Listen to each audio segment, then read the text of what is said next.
the news are tonight, we have Ravi Shankar Prasad, Chief National Spokesperson, Rajya Sabha MP of the BJP, Aryaman Sundaram, top Supreme Court advocate, R. Krishnaiah is president of the Andhra Pradesh Backward Classes Welfare Association, petitioner in this case. Professor Kancha Ilaiah, who's a Dalit activist and author, is joining us from Hyderabad. Asaduddin Owaisi is joining us in a couple of minutes.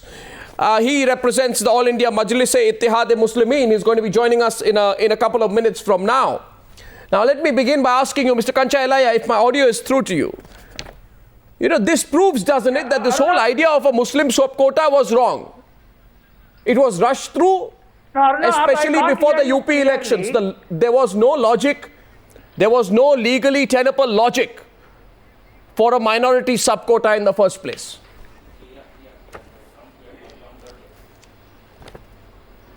Whom are you asking? Mr. Ilaiah, the question is to you, yes. To you, sir. Yeah. See, Aruna, the whole problem with the formulation of the minority quota just before UP election had major, legal problems. I have been saying this right then onwards, that this was conceived as part of the 27% reservation which was given to OBCs, which carved out from the Mandal Commission recommendation in those days.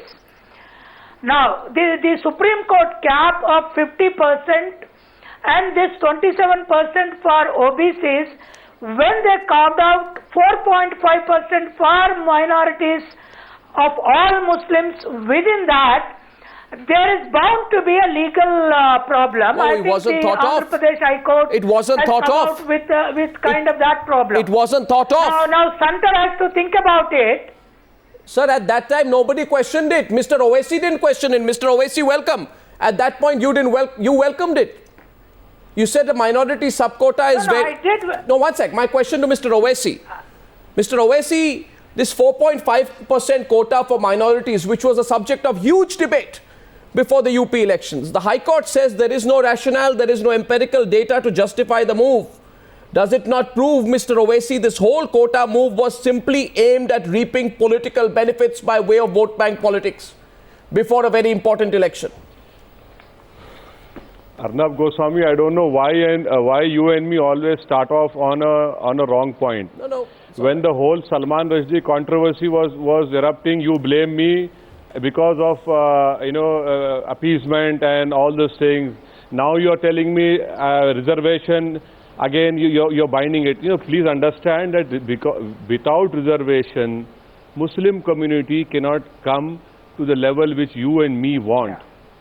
This reservation, Mr. Arnab Goswami, is an erroneous legal judgment with due respect to the courts of law. If you permit me, I will tell you why I say this.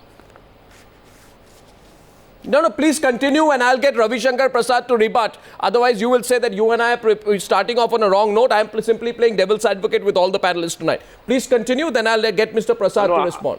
You perform your duty as a devil's advocate to the best of your ability. We are all watching you.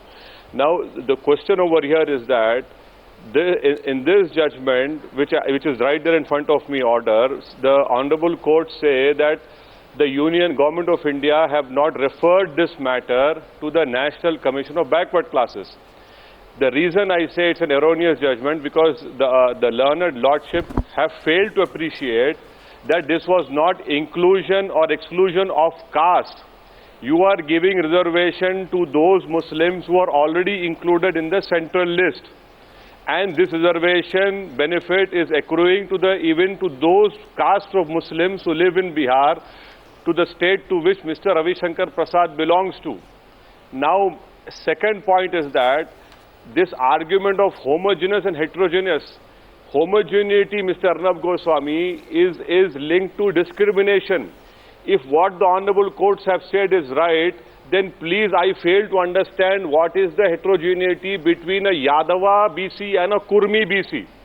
Third point, now I feel the time has come for all the Muslim community and the minorities to challenge this whole backward class reservation and ask these backward class groups, how is it that how come you are backward and we are not backward? Because when Muslims are saying we are backward, we are relying on empirical data. which clearly shows that socially and educationally I'm backward. Where is the empirical data for these backward classes apart from Indira Sahni and the Mandal Commission? Because day in, day out, this argument is being put that data is not there. When data is there, and the most unfortunate part is that the learned courts, honorable courts, have confused this whole judgment. Whether sometimes they say it's homogeneous, sometimes they say no, it's not heterogeneous, sometimes it's based on religion. If that is the case, then how is it that Article 341, Sir. wherein it says that only... No, let me complete, Mr. Arnab Goswami. No, I know you're going to bring in this question of religion. If that is the No, case, I'm going to why is quote it what the that court Muslims said. and Christians are not... I'm going to quote what the court said. If you allow me, I'm going to Please, quote go what the ahead, court then. said. I also have this copy. I Please have a tell copy me. of what the court said. And I want to please draw tell your me. attention in this ruling, Yeah. which is very important. Please tell the paragraph number. Please tell the paragraph I have, number. Now, you take the part where it refers to the National Commission for Religious and Linguistic Minorities. The Andhra High Court has said, has it not? And I don't know the exact page, but this is from the ruling. We may add that the National Commission for Religious and Linguistic Minorities, on which the SG places reliance, completely defeats his argument. The NCRLM has stated that the lists of SC, ST and OBC have not been scientifically prepared either on the basis of a proper survey or reliable data and on socio-economic status of a particular caste. Therefore, the system of reservation for that SC, ST and OBC needs to be overhauled. So what are they saying? They're saying we want quantifiable data. Yes. Are you agreeing to that point? I would be very happy if you agree to that. Because that is what I'm saying, Mr. No, Arnab Goswami. my point... Please understand that in Andhra Pradesh, 73 backward class communities have got reservation only on half a paragraph. I simply am asking you tonight, I'm asking Ravi Shankar Prasad. Over here, you have National Commission of Linguistic Religious Minorities giving a 400-page report, relying on empirical data. You have 2001 census. My question is larger. My question is larger, and I draw in Ravi Shankar Prasad, then Mr. So my question is, by not following the laid down procedure to ascertain the very basis of a quota, haven't the revision of OBC, SC, ST list become susceptible to the whims of the ruling dispensation? Whenever you want, there's UP election quota, some other election sub-quota. You don't need to bring out the empirical data to back it up. You disagree, I get Ravi Shankar Prasad in. Mr. Prasad, your turn, please, on the points Mr. Owaisi raised. Now, there are two issues, and I will be talking more as a student of India's constitution. A religion-based reservation is not permissible under our constitution. Article 15 very clearly says reservations can be made for advancement of socially and educationally backwards, not or, and scheduled caste and scheduled tribe. I am willing to concede that there are communities within the backward communities who are Muslims do also suffer the scourge of backwardness.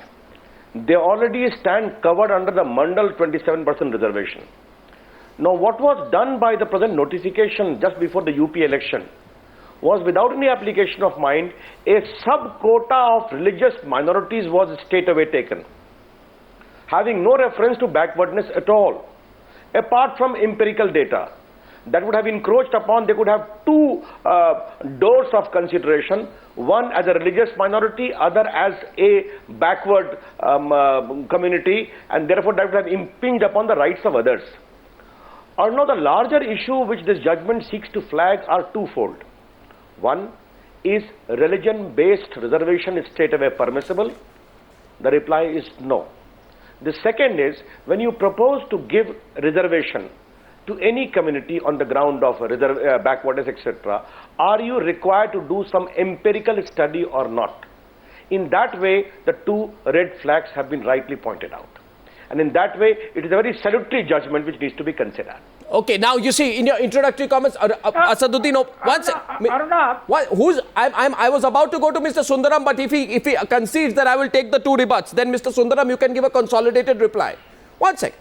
I have another story to tell in what's happening in Karnataka, Mr. Ravi Shankar Prasad, but I'll come to that later. Asaduddin Owaisi wants to rebut, Kanchai Elaiah wants to rebut. Quick rebuts. Mr. Owaisi first. No, let me Mr. just Owaisi come first. in, what Ravi Mr. Shankar Owaisi Prasad first. saying. Mr. Owaisi, your turn. Quick rebut to Ravi Shankar Prasad. No, the quick rebuttal to Mr. Ravi Shankar Prasad is, if reservation is not allowed on the basis of religion, Mr. Prasad, why is it your party saying that a Dalit can only be a Hindu, a Dalit can only be a Sikh, a Dalit can only be a Buddhist, a Dalit cannot be a Christian and a Muslim? What is 1950 presidential order? Isn't it a communal order? Isn't it saying that the reservation can only be given on the basis of religion? You talk about empirical data, Mr. Ravi Shankar Prasad. I am challenging you that you please show us what is the empirical data for the present reservation in 27%, which is being given to all the BC communities. So be it. Let there be a clash between Muslims and backward classes now. We have to go to the courts of law and ask the nation, let the nation know what is the empirical data for other backward classes of their backwardness, whether I am getting rebuts. Or whether it is socially backwardness. There is no such empirical data. Aryaman Sudra wants to take you on. One second. With the Muslim community. Mr. Prasad, Aryaman Sudra wants to reply on your behalf, but should I, Mr. Sundaram, let Ravi Shankar, because direct point was made to him, and then you can back it up. Mr. Prasad. No, just a minute. One minute, Arunab.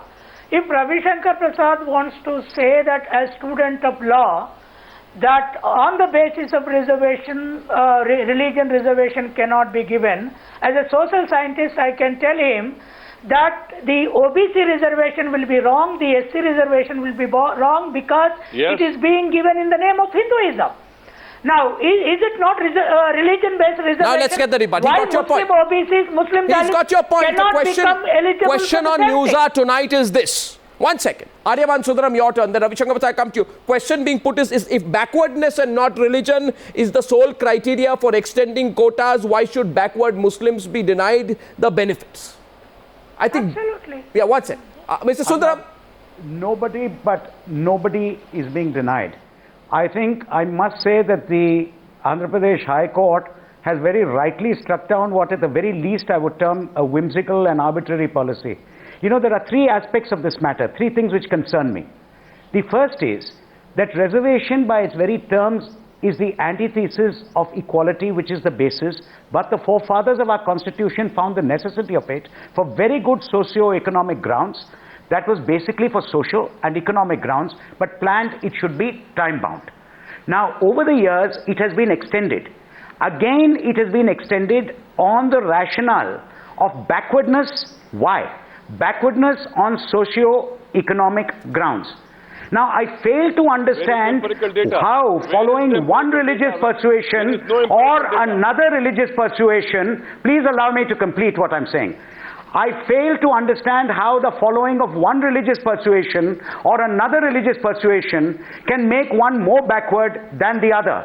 Of course, there are different people who are backward in different religions, but the yardstick is the same. Are you backward? If you're backward, you are equally backward. You don't become more backward because you're of one religious persuasion than another. The second is the absolutely lackadaisical manner in which, through a memorandum, this entire reservation has been done. I would think at the very least, any tinkering with reservation would require extreme debate in Parliament at the very least, because of the nature of and the repercussions of it. What about the Ranganath Mishra report? And the third, let me just finish the third and then I will answer anything. Which recommended 15% for religious minorities, including a separate 10% quota for all Muslims. I do not agree with it at all. I do not agree with it at all. Let me tell you the third thing which worries me. The third thing where I feel it's totally wrong is that it has now made it, reservation has now been made into a political tool.